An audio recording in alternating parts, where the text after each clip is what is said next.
So, what's the topic we want to talk about? Intuitive feelings? Let's do that then. Put too much sugar in here.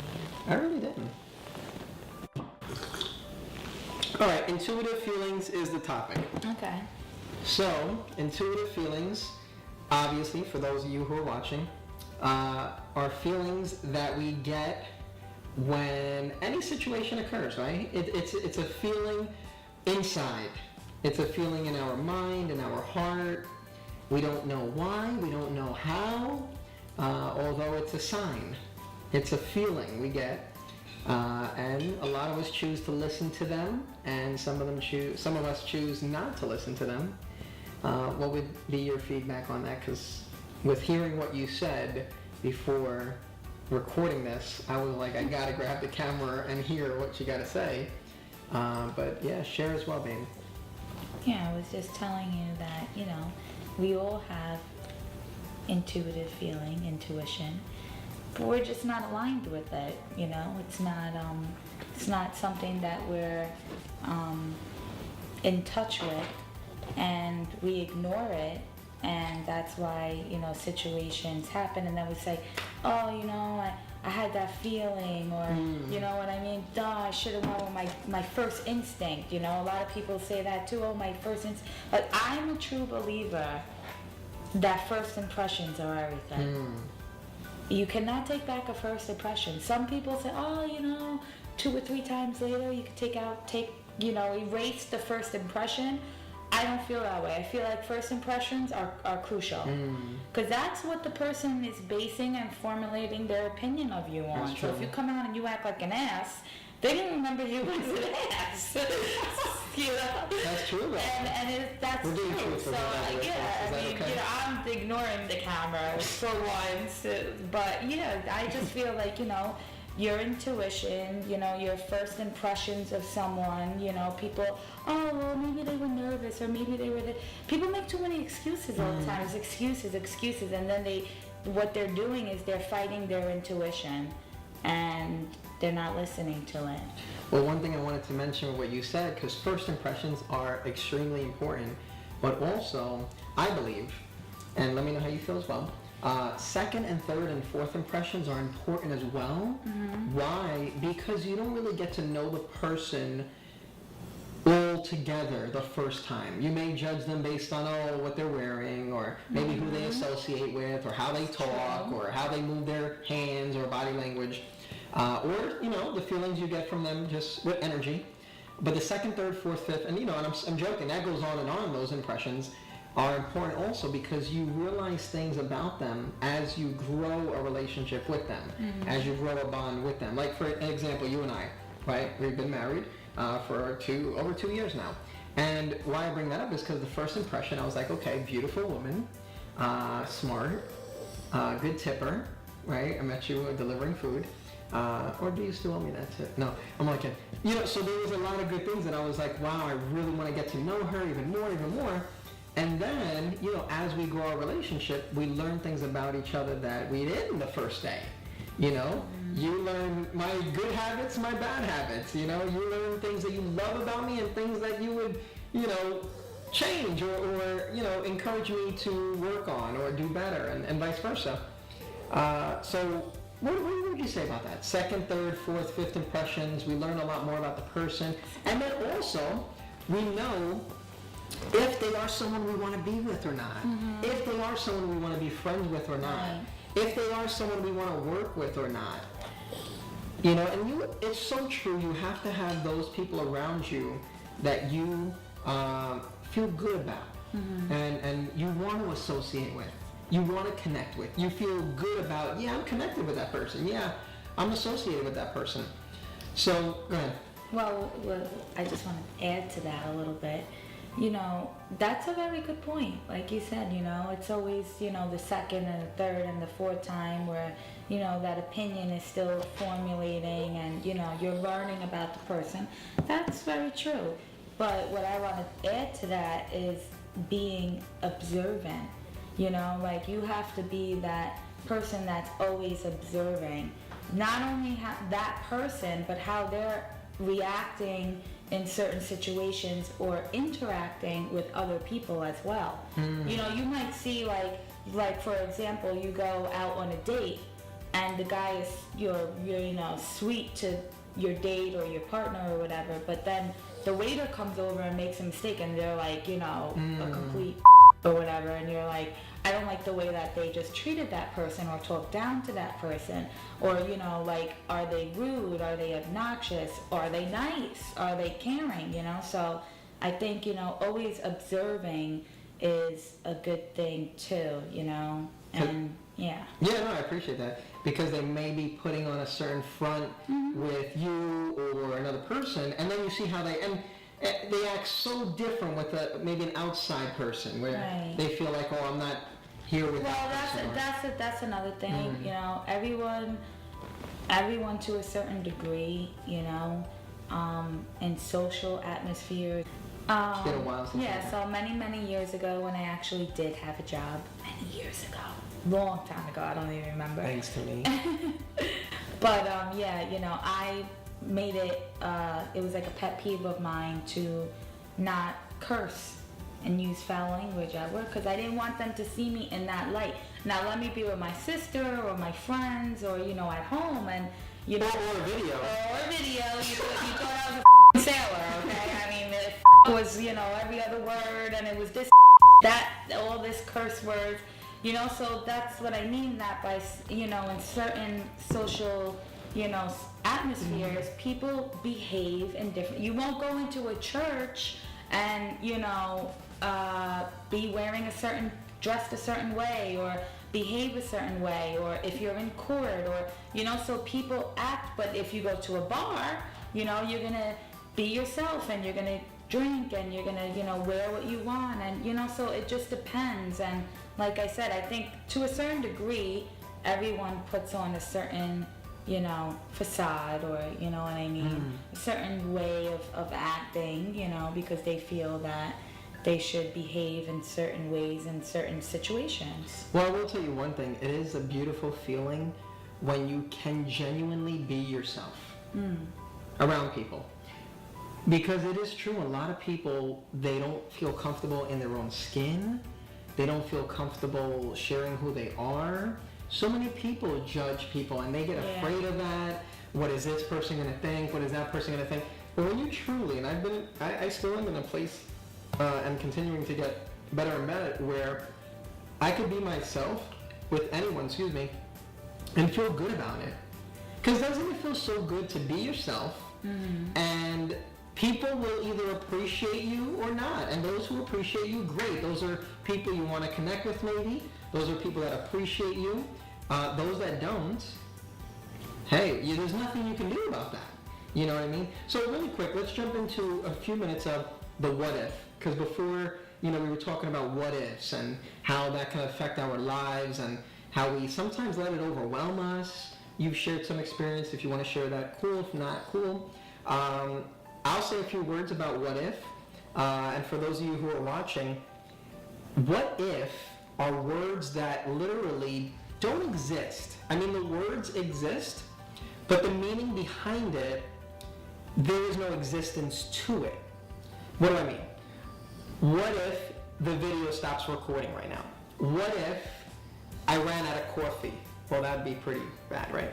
But what if this happened? What if because I met this person, that would have happened?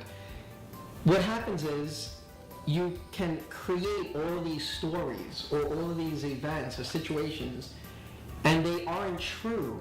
And it can really cause a lot of different thoughts, negative and positive. Although I encourage you, and I've learned this in life too, to limit or eliminate the what ifs and know what happened.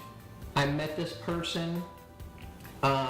This person and I are going to work together. This person and I aren't going to work together.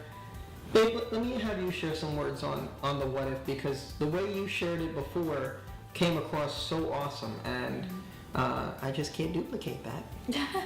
But what if I was able to? No, I'm okay. Go ahead.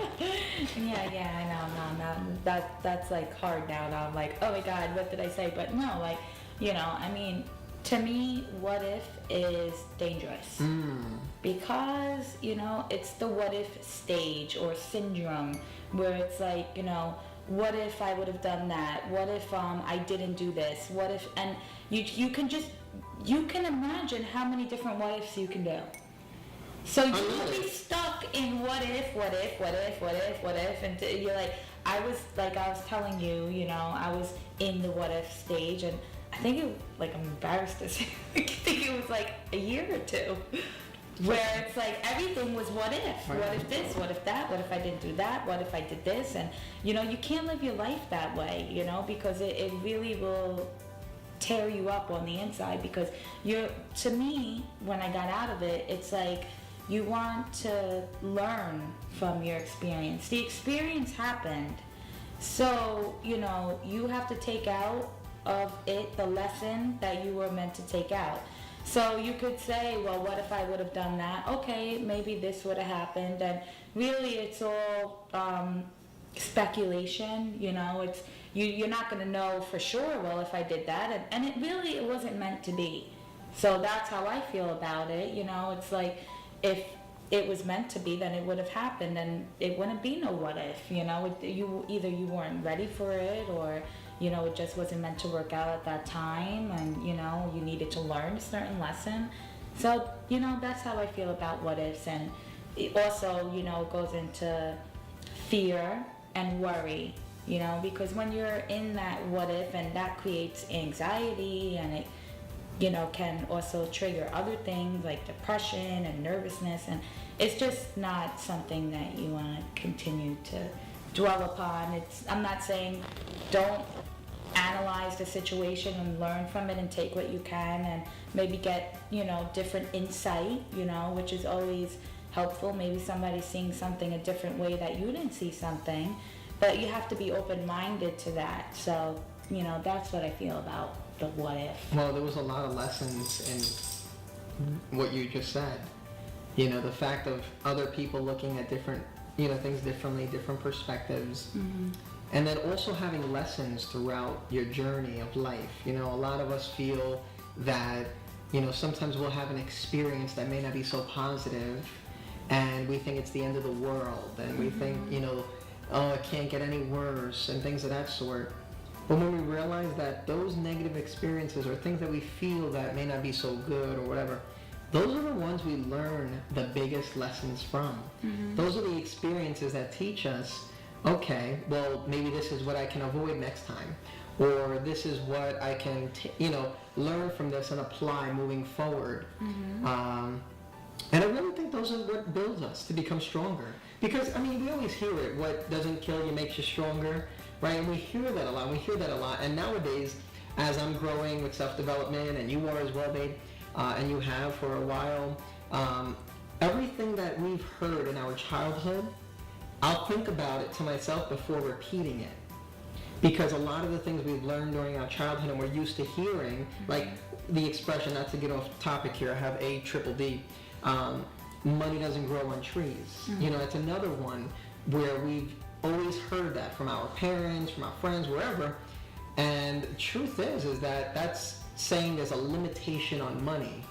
And it's funny that you say that, because, when we were younger, my dad used to tell us that, he had the money tray, and he would go and he would take the leaves, and we thought my dad was the richest thing in the world. Yeah, and when he would tell us, I can't get that right now, we'd be like, oh, Dad, go to the money tray, you know what I mean? So it was something that we grew up with, and it was, I guess, maybe a joke it started out as. But he flipped it. I love it. And he had the money tree, and the money tree, was in the back, and he would go and get the leaves, and, the tree always, had leaves, it was never dry, so, and then when he would, say, oh, yeah, I don't know if I can get that right now, or we can't do that right now, and be like, yeah, Dad, don't forget about that money tree, so. And look at the difference it made on your life, where you subconsciously may have felt there's always money.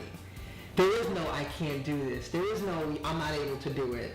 It's, hey, just go over there and grab some money off the tree. See, so much difference. It's kind of like Rich Dad, Poor Dad. Child growing up with a rich, a father with a rich man's mentality and a child growing up in a poor man's mentality. Totally different, and it affects how we grow up. But these expressions that we hear, these expressions, they really make a big impact on us. Again, whether it's in a positive or a negative way. And, living in that stage of what if really, really, really kind of puts on like that television life. Like, another thing really quick, the television, right?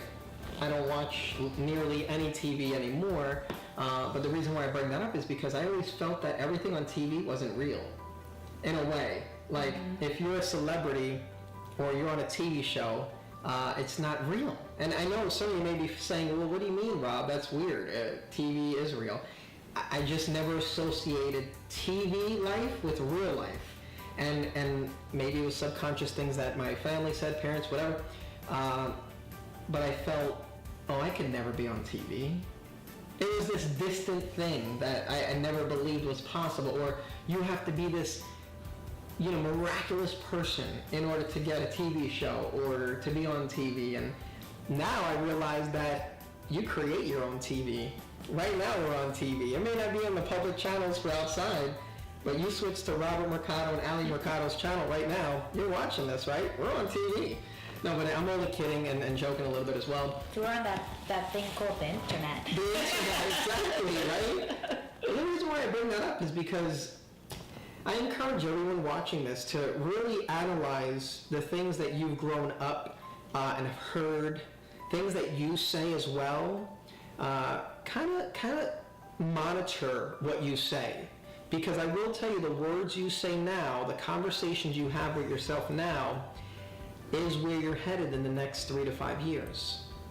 So you want to be careful and cautious and monitor it, the things you say, not only to yourself, because we have conversations to ourselves all the time in our own mind, but we have conversations, and those are the more important ones, the ones inside our mind. But we also have conversations with everyone else, in our daily lives. And it affects other people as well. So I would say monitor what you have to say, what you're saying, monitor your thoughts. Ali encourages to stay out of that what if life, because as she said, it's not real, right? It brings so many, situations that, and thoughts that aren't in existence. So it just creates confusion and frustration and fear, you said, and anxiety and all these other feelings that aren't necessary. And then also what we spoke about earlier in the beginning of this video were intuitions, and really starting and trusting the energy around you, trusting the feelings you get when you meet someone, when you connect with someone. Listen to those feelings with your heart, right? You notice when I say listen, I come to my heart. You're like, what is he coming to his heart? Although we listen from our heart, listen from your ears as well, listen from your mind, and trust it. If you hear an intuition, you hear something inside you saying do something or don't do something, go with that, trust it. As Ali mentioned earlier, there are situations where we all go through where we hear that inner voice, we hear that intuition, and we ignore it. It's okay, why am I even thinking like that? Although it's so important too. Right, yeah, I think you said it perfectly. There's no reason to repeat it, but yeah, that's my biggest thing is, trust yourself, trust your intuition. It was built in there for a reason, and just, follow those feelings, and, it'll help you in the long run. The more that you trust yourself, the more you'll see that, it's there for a reason. Awesome. Hey folks, it was great having coffee with you. If you're drinking coffee, awesome. If you're drinking a beer, cool too. If you're not drinking anything, we're just glad to have you here. We're really excited.